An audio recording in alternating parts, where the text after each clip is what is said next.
can see that each effect has a different colour surround. So if you're choosing a quiz application, they are surrounded by a purple box.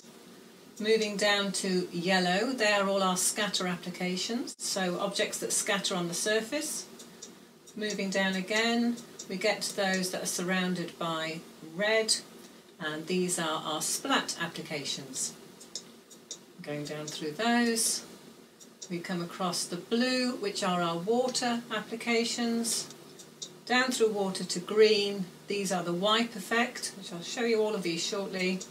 Orangey red, which are the zones applications. So this quiz application is a spring quiz.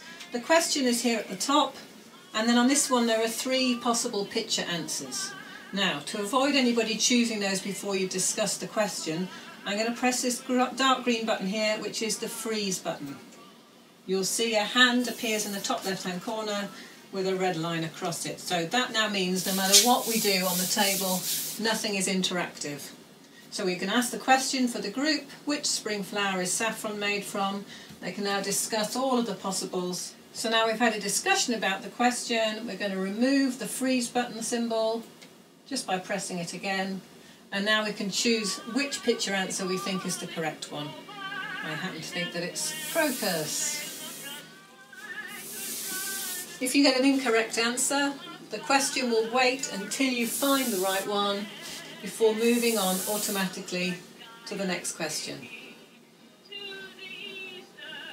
If you wanted longer between questions, you can change the interaction delay.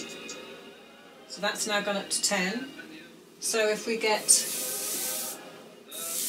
this one correct, that's Forsythia, we can have a bit of a discussion about that being Forsythia before the next question loads. Okay, we're now in a scatter application, which is all about revealing the vegetables. So we're going to disperse these feathery carrot tops. I'm just going to use this button. And you can see that as I disperse them, they all come back to recover quite quickly. So I'm going to increase the move back delay using this up arrow. So at the moment it's on 5, I'm going to carry on going up. That's now 10 seconds. So now when I reveal the image underneath, I have much longer to enjoy that before they start to recover. This is one of our splat applications. It's called Daisy Garden, and you can see the daisies are moving around the surface over the lawn, and the idea is to try and catch them and turn them into marigolds. So simply by doing that, if you're finding that's too slow, we can use our remote control and the up arrow to increase the speed of those daisies. So I'm just going to make them go a little bit faster. Let's put them up to 5. So now you can see they're whizzing over the surface, much more of a physical challenge to try and catch them. And of course, if somebody on the other side of the table is struggling to reach in time, you can use the down arrow to slow them right down again, almost to a virtual standstill. And once you've caught all the daisies, you have a lovely daisy reward. So this is one of our water applications. You can see this is a rock pool. I'm just going to show you what the effect is when I roll a ball across the surface, because it's a really good way to use these. And you can see the ripples carry on across the table as you pass the ball. Another feature that we have here in water is if you wanted those fish to be slightly faster, you can actually increase the speed using the up arrow again. So let's get them whizzing across the table. This is one of our wipe applications. So as you start to move your hand over the surface, you reveal the image underneath. So this one is revealing desert jewels hidden in the sand.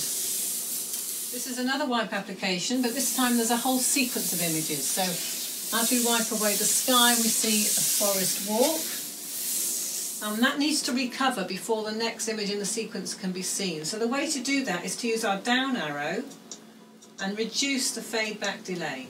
So it comes back much quicker, and now when you go in again, you should have the next image in the sequence or on the walk. We're now in a bluebell wood. And another feature at this point, if people are still obviously moving on the table, the bluebell walk will stay there. So the way to stop anyone interacting for that moment is to press the freeze button, and now any action over the surface won't work until that's recovered.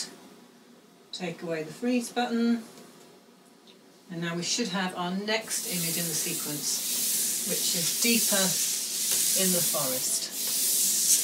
I'm just going to let that quickly recover again. And again, once that's fully back, we can reveal the next one, which is our final image, a poppy field of mountains. So we're now in one of our zones applications, and in zones only parts of the table are interactive. So on these it's the puddles. So I'm just going to throw a beanbag into the furthest puddle, and you should be able to see in here, I'm going to turn the volume up, the fish jumping out. There we go. Often in zones music plays an important part, so on this one each of these coloured tiles will play a note when you land on it.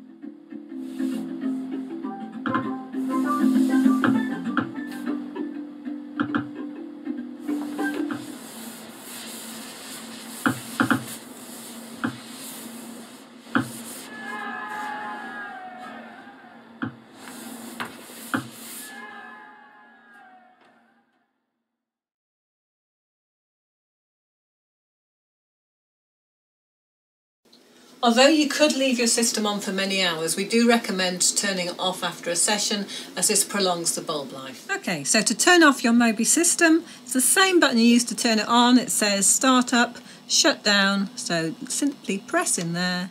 For storage, we recommend using the down arrow to make your Moby go down as far as you'd like.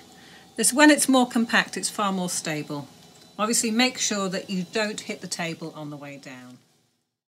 One final thought, do always turn it off from here first before you turn it off at the wall. It will prolong the life of your projector bulb.